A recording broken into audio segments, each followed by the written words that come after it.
คนมื้อนี้ก็อยู่ให้อยู่นาคือเก้าเห็ดแต่หัวแดง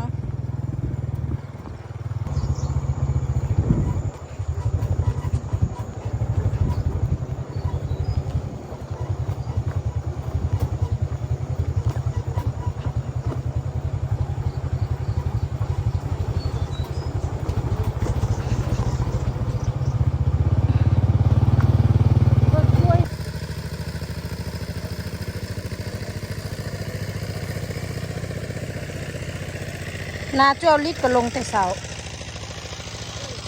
นาจ้วลิดก็ลงแต่เสา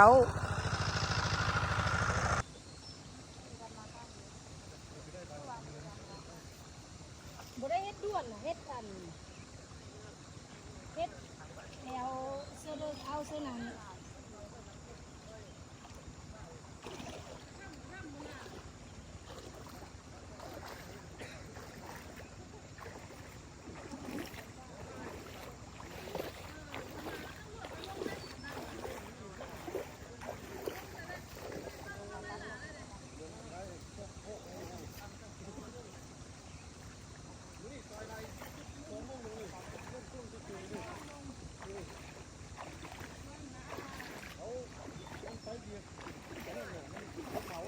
มาเด้อ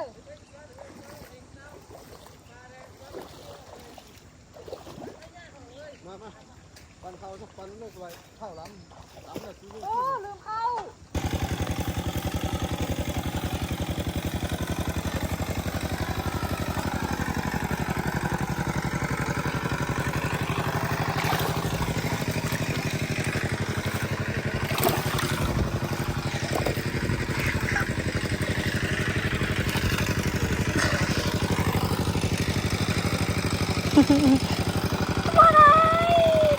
มันอยู่นี่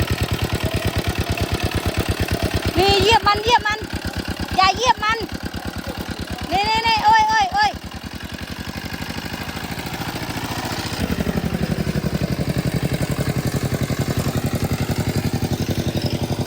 ไป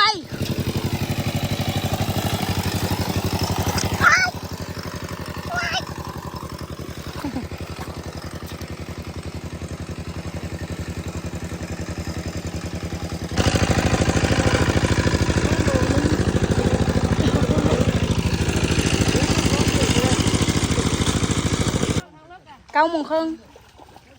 12 โมงกันแล้วบ่นี่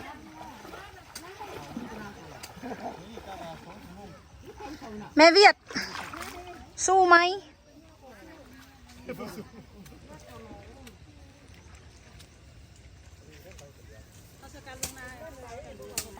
มื้อนี้ลงนาแล้วเนอะมื้อนี้ลงนาแล้วผู้ใดว่าบ่เฮ็ดเวียกก็ได้เสื้อถุงมือบ่เป็นประโยชน์ปานเด้อ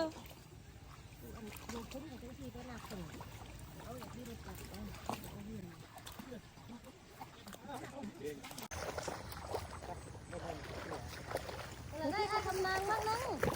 ได้แล้วได้ค่าทำนางมั้งทีเดียวลงได้น้องนี่อาชีพอะไรที่จำได้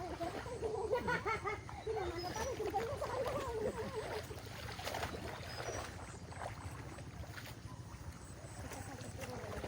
มีหน้านาดำแล้วเห็นเฮ้ยสอนขึ้นมา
ไปหรอก เอาหนักกับมันมาเข้า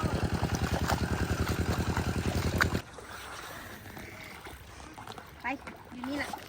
สิ่ง เราจะหันมาให้มันเราจะหันไปแล้วเราว่าข้างหน้าแม่ อยู่นี่แหละ ไปนี่แหละ มันจนเจ็บเนาะ มีน้ำดีจริงๆบิ๊กยุ่งอ่ะ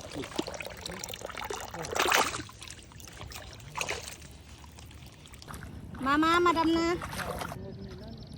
เอามาซอกก้า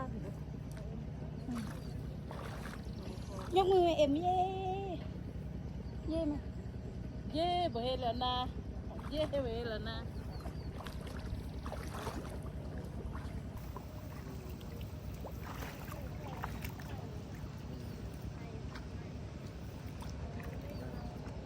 มันคือว่าฮักไม่สิ คือว่าแก่เฉยอย่าอันหักปุกขึ้นโถได้ถ้าอย่างลงมันขึ้นก้านมันมีจะขึ้นไปโดน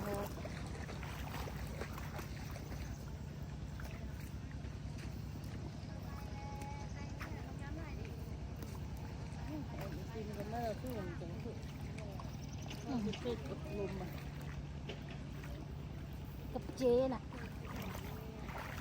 เจเงินเดิม